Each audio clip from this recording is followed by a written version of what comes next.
हम में से ज़्यादातर लोगों को नहीं पता है कि हमारे ब्रेन के अंदर क्या चल रहा है। ब्रेन साइंटिस्ट ने हमारे ब्रेन के बारे में कई सारी चीज़ें डिस्कवर की है जिसके बारे में हम सबको पता होना चाहिए। एग्जाम्पल के लिए किसी भी चीज को हम कैसे सीखते हैं, नींद और स्ट्रेस का हमारे माइंड पर क्या असर होता है, मल्टीटास्किंग एक मिथ क्यों है, हम किसी भी चीज को इतना जल्दी क्यों भूल जाते हैं, भूलना आसान क्यों है और याद रखना मुश्किल क्यों है, क्या मेल और फीमेल के ब्रेन अलग अलग तरीके से काम करते हैं। ऐसी कई सारी चीजें हैं जो कि साइंटिस्ट ने हमारे लिए डिस्कवर की है जिसके बारे में हम सबको पता होना चाहिए ताकि हम जितना कर सकते हैं उतना कंट्रोल हम हमारे ब्रेन पर कर पाए। देखो, हमारी लाइफ में जितनी भी प्रॉब्लम्स है उन सब प्रॉब्लम की जड़ हमारे दिमाग का सोचने का तरीका, और अगर आपको इन प्रॉब्लम को खत्म करना है तो आपको अपने सोचने का तरीका बदलना होगा, और ये तभी संभव है जब हम हमारे ब्रेन के जरूरी रूल्स को समझेंगे। और इसीलिए आज हम बात करेंगे डॉक्टर जॉन मेडिना की एक कमाल की बुक ब्रेन रूल्स के बारे में। जॉन मेडिना एक मॉलिक्यूलर बायोलॉजिस्ट है जिन्होंने इंसानी दिमाग पर काफी रिसर्च करने के बाद ये बुक लिखी, और इसी बुक में ऑथर ने ब्रेन के 12 रूल के बारे में बताया है जिन्हें फॉलो करके हम अपने स्टडी करने, सीखने और काम करने की परफॉर्मेंस को नेक्स्ट लेवल पर ले जा सकते हैं, और हम हमारी डेली लाइफ में उन तमाम चीजों को आसान बना सकते हैं जो हमारे लिए मुश्किल है। तो चलिए अब हम बात करते हैं उन ब्रेन रूल्स के बारे में। तो पहला रूल यहाँ पर आता है एक्सरसाइज। एक्सरसाइज से हमारे ब्रेन की पावर बढ़ती है। कुछ साइंटिस्ट ने लोगों के 2 ग्रुप्स पर एक रिसर्च की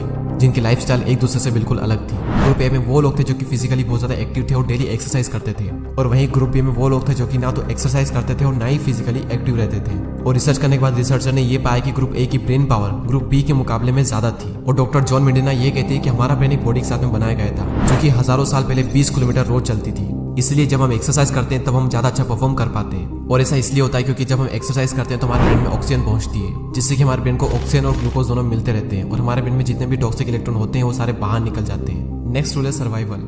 ये रूल कहता है कि इंसानों को लाखों साल लग गए ये पावरफुल ब्रेन बनाने के लिए। हमारे ब्रेन ने सर्वाइव करना सीखा है, अदरवाइज हो सकता था कि आज आप ये वीडियो नहीं देख पाते। कोई भी इंसान चाहे कितना भी गरीब क्यों ना हो वो सर्वाइव कर ही लेता है। इंसानों का ब्रेन एक सर्वाइवल टूल है जो कि समय के साथ में इवॉल्व हुआ है, यानी कि विकसित हुआ है, और ब्रेन की इवोल्यूशन ने ही हमें लोगों की भावनाओं को समझने, कम्युनिकेट करने और दूसरे काम करने के लिए सक्षम बनाया है। यदि हम लोगों को नहीं समझते तो एक समाज नहीं बनता और कभी भी हम जानवरों से ऊपर नहीं उठ पाते। ऑथर कहते हैं कि इंसान इसलिए जिंदा बच सका क्योंकि उसने दूसरों के साथ कोऑपरेट करना सीख लिया।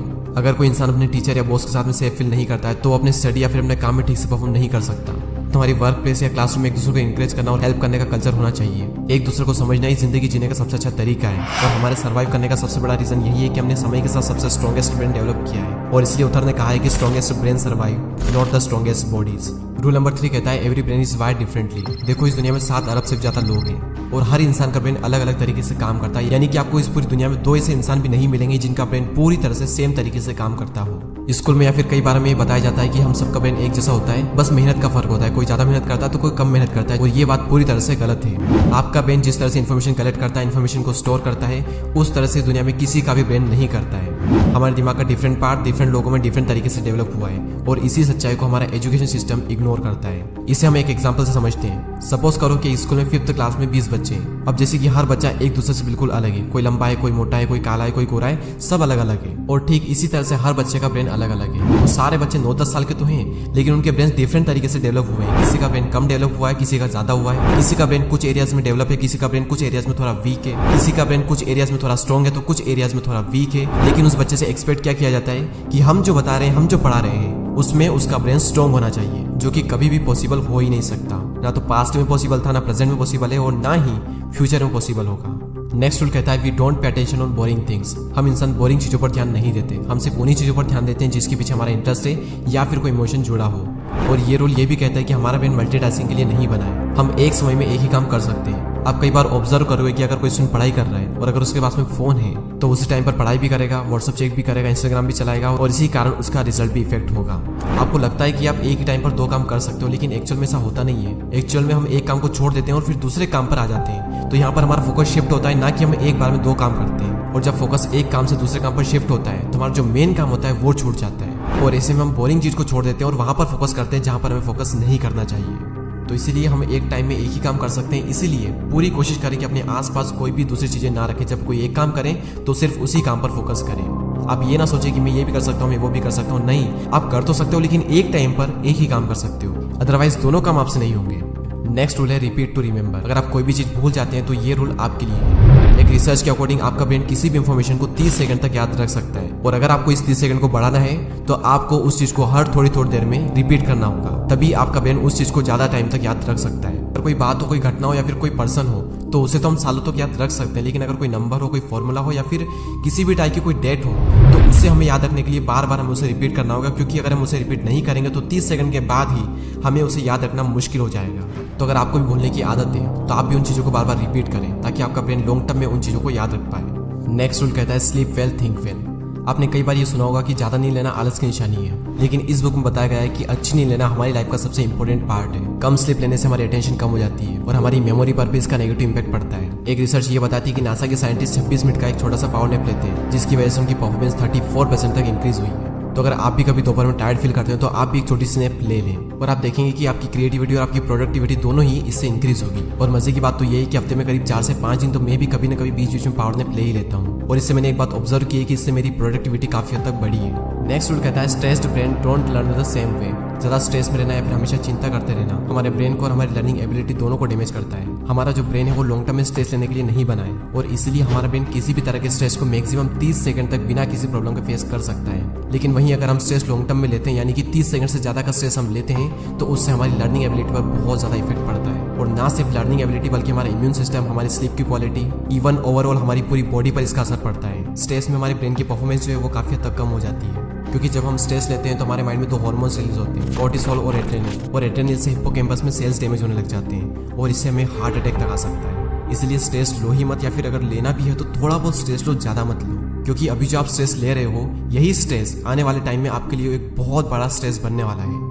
रूल नंबर 8 है सेंसरी इंटीग्रेशन, यानी कि कुछ भी नया सीखने के लिए आप जितनी ज्यादा अपनी सेंसर्स को इन्वॉल्व करेंगे उस चीज को आप उतनी ही तेजी से उतनी ही अच्छे से सीख पाओगे। जॉन कहते हैं कि कुछ भी सीखने के लिए एक सेंस पर डिपेंड नहीं होना चाहिए। एग्जाम्पल के लिए अगर आप कुछ पढ़ रहे हो और आप चाहते हो कि पढ़ा हुआ आपको लॉन्ग टर्म के लिए याद रहे, तो पढ़ते वक्त अपने आसपास कोई परफ्यूम का यूज करें या फिर किसी पर्टिकुलर फ्लेवर की चॉकलेट खाओ और जब भी आपको याद करना हो कि आपने क्या पढ़ा था तो दोबारा से उसी परफ्यूम को सूंघो या फिर उसी फ्लेवर की चॉकलेट खाओ, आपको वो चीज याद आ जाएगी। ये प्रैक्टिकल करके देखना और मुझे बताना कि ये काम करता है या फिर नहीं करता है। रूल नंबर 9 है विजन। हमारा ब्रेन पढ़ी हुई या फिर सुनी गई इन्फॉर्मेशन के मुकाबले देखी हुई इन्फॉर्मेशन को जल्दी से याद कर सकता है, क्योंकि हमारा जो ब्रेन है वो पिक्चर्स में सोचता है ना कि वर्ड्स में। आपको बायोग्राफी पढ़कर शायद ये पता नहीं होगा कि आपने किस पेज पर क्या सिचुएशन पढ़ी थी, लेकिन अगर उसी बायोग्राफी पर आपने कोई मूवी देखी होगी तो आपको उसके सीन अच्छे से याद होंगे, क्योंकि हमारा जो ब्रेन है वो इमेजेस में सोचता है। और इसीलिए जब भी आप कोई टॉपिक पढ़ो तो उसे विजुलाइज जरूर करें या फिर उससे रिलेटेड कोई भी चीज को आप माइंड में रखें, ताकि वो जो टॉपिक आपने पढ़ा है उसे आप लॉन्ग टर्म में याद रख सको। नेक्स्ट रूल आता है जेंडर। ये रूल कहता है कि मेल एंड फीमेल का ब्रेन पूरी तरह से डिफरेंट होता है। मेंटल हेल्थ प्रोफेशनल सालों से बात बताते हैं कि मेल और फीमेल दोनों का ब्रेन डिफरेंट तरीके से इंफॉर्मेशन को प्रोसेस करता है। आदमी ज्यादा अग्रेसिव होते हैं तो और ज्यादा स्ट्रेस लेती है। आदमी ड्रग्स और एल्कोहल जैसे एडिक्शन का शिकार होते हैं, तो वहीं औरतें अपने वजन बढ़ने के डर से हमेशा परेशान रहती है। और हर 2 में से एक औरत आदमी के मुकाबले ज्यादा डिप्रेस्ड होती है। रूल नंबर 11 है एक्सप्लोरेशन। हम इंसान बाय नेचर अपने आसपास की चीजों को एक्सप्लोर करने के लिए डिजाइन है।